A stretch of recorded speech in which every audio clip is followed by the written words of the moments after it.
Assalamualaikum warahmatullahi wabarakatuh. Perkenalkan, nama saya Jova Rozal Hamana Sitompul dengan NIM akhir 149, mahasiswa program studi Ilmu Hukum Universitas Muhammadiyah Malang. Pada kesempatan kali ini saya akan mempresentasikan materi mengenai teori asal mula negara. Dalam kehidupan sehari-hari, kita hidup di dalam sebuah negara yang memiliki wilayah, rakyat, pemerintahan, dan hukum yang mengatur kehidupan masyarakat. Namun, pernahkah kita bertanya bagaimana sebenarnya negara itu terbentuk? Dari mana asal mula negara? Pertanyaan inilah yang menjadi pembahasan utama dalam teori asal mula negara. Para ahli memiliki berbagai pendapat mengenai bagaimana negara terbentuk. Oleh karena itu, lahirlah beberapa teori yang menjelaskan asal mula terbentuknya negara. Teori-teori tersebut berkembang sesuai dengan kondisi sosial, politik, dan pemikiran para ahli pada zamannya. Yang pertama, pengertian teori asal mula negara. Teori asal mula negara adalah teori yang menjelaskan proses atau sebab-sebab terbentuknya suatu negara. Melalui teori ini, para ahli mencoba menjawab pertanyaan mengapa negara muncul dan bagaimana negara memperoleh kekuasaan untuk mengatur masyarakat. Terdapat beberapa teori yang paling dikenal dalam ilmu negara, yaitu teori ketuhanan, teori perjanjian masyarakat, teori kekuasaan, teori organis, dan teori historis. Yang pertama, teori ketuhanan. Teori ketuhanan atau teokrasi menyatakan bahwa negara terbentuk atas kehendak Tuhan. Menurut teori ini, penguasa atau raja memperoleh kekuasaan dari Tuhan sehingga rakyat wajib menaati pemimpin yang berkuasa. Pada masa lampau, teori ini banyak dianut oleh kerajaan-kerajaan di Eropa maupun Asia. Raja dianggap sebagai wakil Tuhan di bumi yang memiliki hak untuk memerintah rakyatnya. Tokoh yang sering dikaitkan dengan teori ini ada antara lain ada Santo Agustinus dan Thomas Aquinas. Kelebihan teori ini adalah mampu menciptakan ketaatan rakyat terhadap penguasa, namun kelemahannya teori ini dapat digunakan untuk membenarkan kekuasaan yang bersifat absolut atau sewenang-wenang. Yang selanjutnya ada teori perjanjian masyarakat. Teori perjanjian masyarakat atau social contract merupakan salah satu teori yang paling terkenal. Teori ini berpendapat bahwa negara terbentuk karena adanya kesepakatan atau perjanjian di antara anggota masyarakat.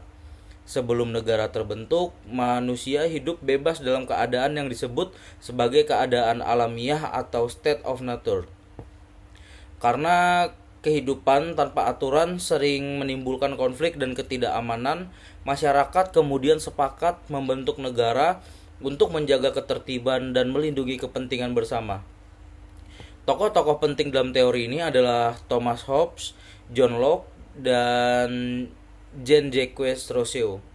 Menurut Thomas Hobbes, manusia pada dasarnya cenderung saling bersaing sehingga negara diperlukan untuk menciptakan keamanan. Tapi menurut John Locke, negara dibentuk untuk melindungi hak-hak alamiah manusia seperti hak hidup, hak kebebasan, dan hak milik. Sedangkan menurut Rousseau, negara terbentuk berdasarkan kehendak umum masyarakat demi kepentingan bersama.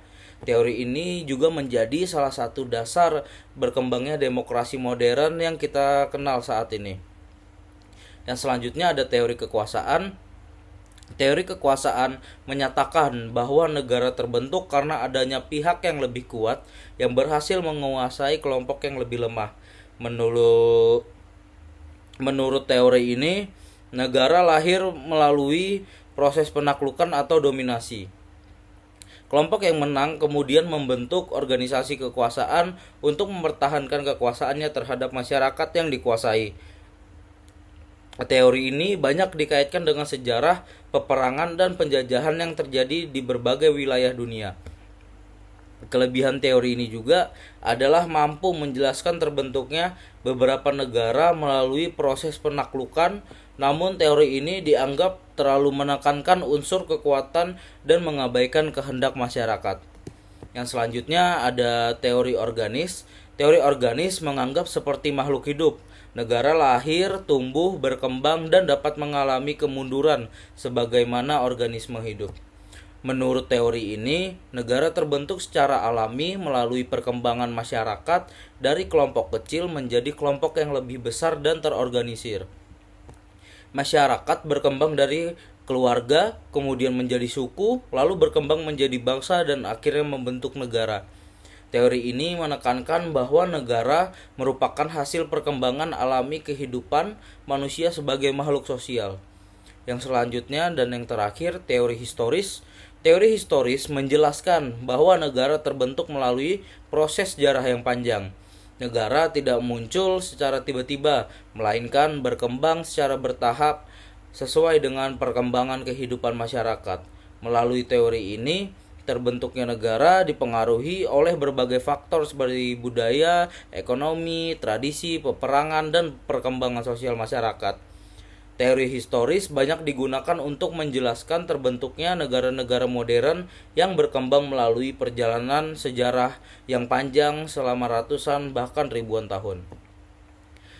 Berdasarkan pembahasan yang telah disampaikan, dapat disimpulkan bahwa teori asal mula negara merupakan teori yang menjelaskan bagaimana negara terbentuk. Terdapat beberapa teori utama, yaitu teori ketuhanan yang menyatakan negara terbentuk atas kehendak Tuhan, teori perjanjian masyarakat yang menyatakan negara terbentuk melalui kesepakatan masyarakat, teori kekuasaan yang menekankan unsur kekuatan, teori organis yang memandang negara sebagai hasil perkembangan alami masyarakat, serta teori historis yang menjelaskan negara terbentuk melalui proses sejarah yang panjang.